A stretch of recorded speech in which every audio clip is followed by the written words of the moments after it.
Ce soir, dans Alain Decaux raconte, je vais vous parler de l'homme qui a marqué l'humanité tout entière. C'est au Jurassique que l'on trouve ses premières traces. Proche de son cousin de Néandertal, l'Homo carmoitus est légèrement différent, car il ne maîtrise pas le feu ni la fabrication des outils. Peu courageux et piètre chasseur, le carmoitus se nourrit principalement d'insectes et de petits rongeurs morts. Mais son mets favori reste les excréments de tyrannosaures ou de tricératops.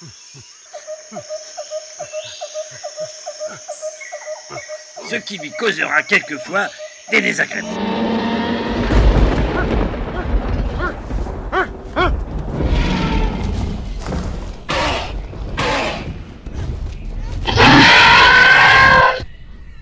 Quelques siècles plus tard que l'on retrouve la trace des Carmouettes. Pendant la guerre des Gaules, en 50 avant Jésus-Christ. Carmoëtix est alors chef d'un petit village situé au centre-Bretagne.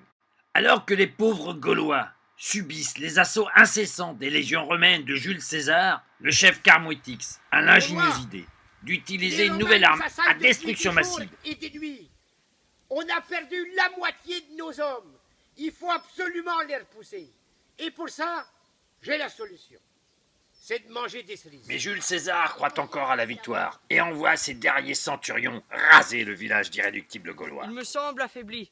Allez à Jactaès, qu'on m'envoie les dernières légions romaines et qu'on rase ce village d'irréductibles gaulois. Poussez, poussez!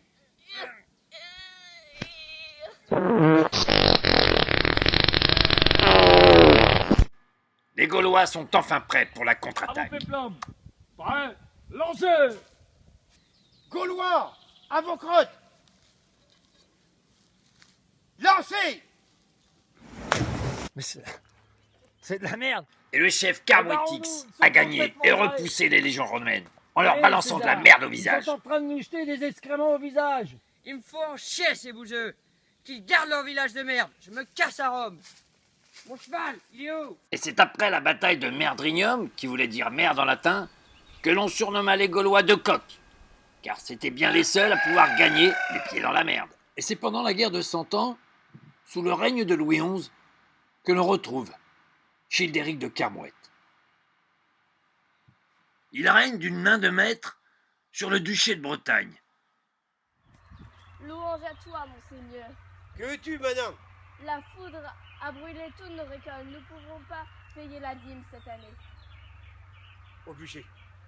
Non, monseigneur. Non, non, monseigneur. Louange à vous. Louange à vous, monseigneur. Non, non, non. Pourquoi? Que Dieu vous bénisse, monseigneur. Que veux-tu? Je suis marchande dans votre duché et des brigands m'ont volé toute ma recette. Je ne pourrai pas payer la dîme cette année. Au bûcher. Non, monseigneur, que Dieu vous bénisse. Pour l'amour de Dieu. Ah! En plus, t'as pas payé ton ardoise. Que Dieu te soit béni, monseigneur. Je suis l'abbé Cottard, je prêche dans ta paroisse. Que veux-tu, Cottard? On nous a volé dans la sacristie le calice, toutes les reliques et le tabernacle. Je ne pourrai pas faire office demain. Au bûcher. Mais monseigneur, Au bûcher. mais c'est moi-même qui t'ai baptisé, monseigneur. Au Pas de bûcher. rétro, Satanas. Pas de rétro. Ah, ah, ah. Tu m'as fait chier pendant ton catéchisme. Et je suis sûr que c'est toi qui baisais le vin de messe. Ah, ah, tu seras excommunié. Ah, ah, ordu. Ah. Contrairement à Louis XI, qui rendait la justice sous un chêne, le duc de Carmouette, lui, la rend comme un gland. Et c'est dans la brume du plateau de Pratzen, en décembre 1805, que l'on retrouve le jeune maréchal d'Empire, François-Ferdinand Carmouette. Ah, je viens de battre le score de Gwen à Candy Crush. Estafette de l'empereur Napoléon Ier, le jeune maréchal est reconnaissable à son shako en peau de phoque. Aïe, messieurs, le maréchal Carmouette avec ses hussards est sur le plateau de Pratzen. Il prendra en tenaille le duc de Wellington. Nous avons tellement bien cerné le champ de bataille que même Ivan Colonna serait débusqué dessus. Mais malheureusement, ce que Napoléon ne savait pas, c'est que la brume persiste sur le plateau de Pratzen.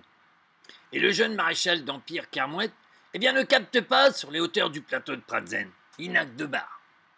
Ah, je capte pas bien. Non, j'ai que 2 barres. J'ai que 2... Ouais, 2 barres. Et c'est vers 10h du matin, sur le plateau de Pratzen, que la brume se dissipe et que la bataille va pouvoir enfin commencer. Oh Carmet, tu me Skype. Allez, envoie les troupes et forza Barazia. J'envoie les dragons de l'impératrice. À l'attaque! Et c'est sous les yeux médusés de l'empereur Napoléon Ier que le maréchal d'Empire Carmouette fera rendre les armes au duc de Wellington. Je crois que vous avez perdu la guerre. Je traduis. I think you have lost the war. What is your hat? C'est du phoque. What the fuck? What the fuck, expression que les Anglais conserveront dans leur vocabulaire. Et c'est pendant la Grande Guerre que l'on retrouve un jeune officier, Mathurin Carmouette.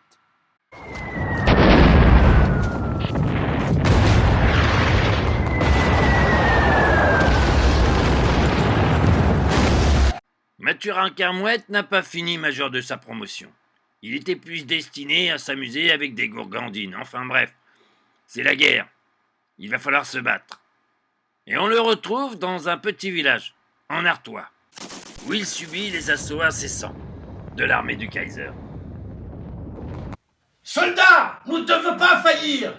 Nous tiendrons cette ferme jusqu'au bout, jusqu'au dernier. À vos ordres, mon lieutenant.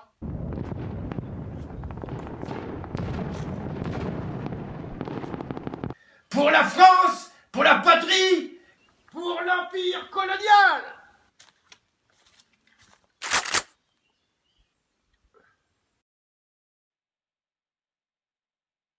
Au nom de Dieu! Mais le jeune lieutenant des dragons n'est pas courageux. Il se rendra dès la première cartouche tirée. Camarades, on se rend! On se rend!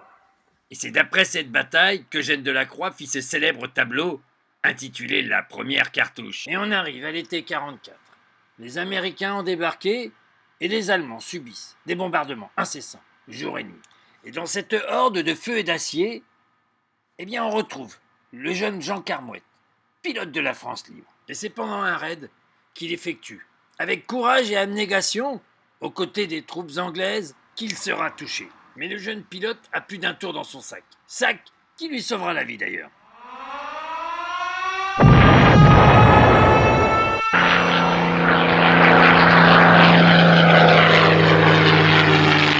Aigle noir à ours brun. Aigle noir à ours brun. J'ai dit, je ferai Franzose dans mon viseur.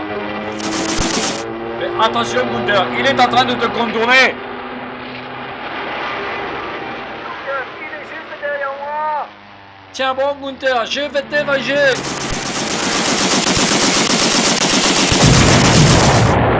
Non, Gunther, mal camarade.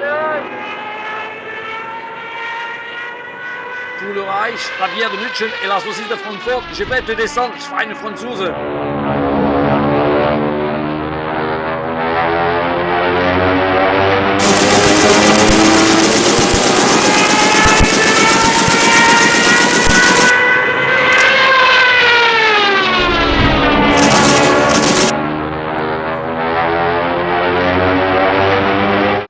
Touché à l'empennage arrière, le jeune Jean Carmouette est contraint de s'éjecter d'un avion en flammes.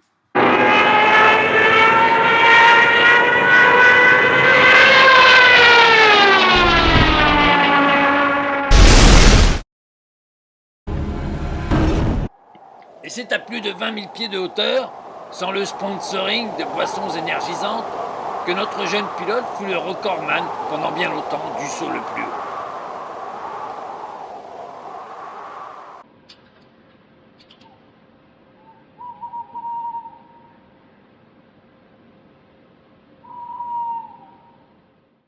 Posé de nuit en territoire ennemi, le jeune Jean Carmouette se fit passer pour un chanteur tyrolien en tournée en Europe, ce qui lui permit de traverser l'Allemagne pour rejoindre Paris et le général de Gaulle. Et c'est en 1981, tout droit sorti de la dynastie Carmouette, que l'on voit apparaître le jeune Bernard. Contrairement à ses ancêtres, il n'a pas choisi les armes pour servir la France, mais la politique. Jeune énarque de la promotion Voltaire, il côtoiera sur les bancs un futur président et son ex-femme. Brillant et ambitieux, le jeune Bernard est socialiste, comme tout le monde à l'époque. Et il rentrera comme secrétaire d'État au ministère de l'écologie et du développement durable. Au perron de l'Élysée, il déclarera « En tant que socialiste de la première heure, je suis très honoré de rentrer dans ce gouvernement Mitterrand. Je m'affairerai, au sein de mon ministère, à créer des énergies nouvelles et à sortir de l'ère nucléaire. »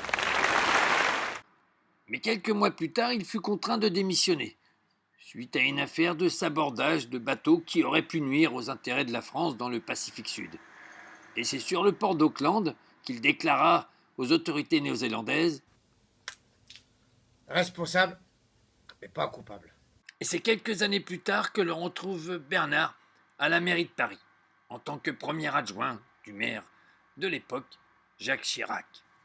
Mais 3 semaines plus tard, il est contraint de démissionner pour une attribution via les HLM de Paris d'un modeste logement de 450 mètres carrés, place des Vosges. Responsable, mais pas coupable. Mais Bernard revient sur les feux de la rampe lors de l'élection de Nicolas Sarkozy, où il prendra le ministère qui lui tient à cœur, celui du travail, de l'emploi et du dialogue social. En tant qu'homme de droite, et même Chabot, en tant que vous le savez, en tant que républicain de la première heure, je suis vraiment très honoré de rentrer dans le gouvernement de Nicolas. Et je m'affairerai au sein de mon ministère pour donner le plein emploi et que chaque Français s'accomplisse dans son travail. Et comme le dit si bien Nicolas, il faut travailler plus pour gagner plus. Et monsieur le ministre, à propos de l'affaire Bettencourt, Casse-toi, pauvre. Mais 2 jours après sa prise de fonction, le ministre du Travail est contraint de démissionner, rattrapé par des affaires de délit d'initié, d'emploi fictif, de fausses factures, de comptes en Suisse et même de transport de mallettes pour une certaine Madame B. Responsable, mais pas coupable. Fatigué par plus de 30 ans de vie politique, Bernard décide de s'exiler dans une petite île du Pacifique, où il créera, avec ses modestes économies, un petit centre de parachutisme, avec 1, puis 2, puis 3, puis 5, puis 10 avions. Voilà. C'était 60 millions d'années des Carmouettes racontées par Alain Decaux. Bonjour chez vous. On est dans un grand film qui évoque une grande époque pour notre pays. Ouais, ça va bien se passer. C'est pas bien rassuré, quoi. Tu sais que t'as les meilleurs caméramans, quoi. Ouais, ça, c'est bien que ça me rassure. T'as chaud, Mémère, peut-être? Non. Faut plus rigoler maintenant. Alors, attention. Faut plus rigoler. Mais c'est de la merde. envoyez-moi les dernières régions. Action. Légionnaire, c'est le dernier combat. En avant!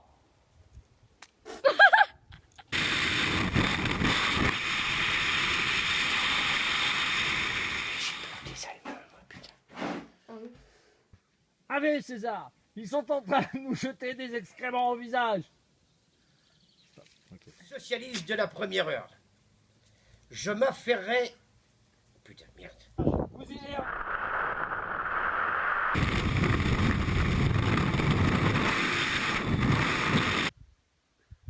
Ah, je viens de battre le score de Gwen à Candy Crush. Oui, maréchal d'Empire Carmouette. Oui, j'envoie les troupes de l'ambassade de... Ouais. C'est bon ça. Ok, ça tourne, ok. C'est pour le bêtisier. Ça tourne. Ça va être énorme, hein, Nana. Ah, t'es fou, là, ça va être excellent. Dans les mecs, ils vont être pliés, là, putain. Nous te souhaitons un joyeux anniversaire, pour que t'éprouvons pour l'année entière, beaucoup d'amour et une santé de fer. Un joyeux anniversaire.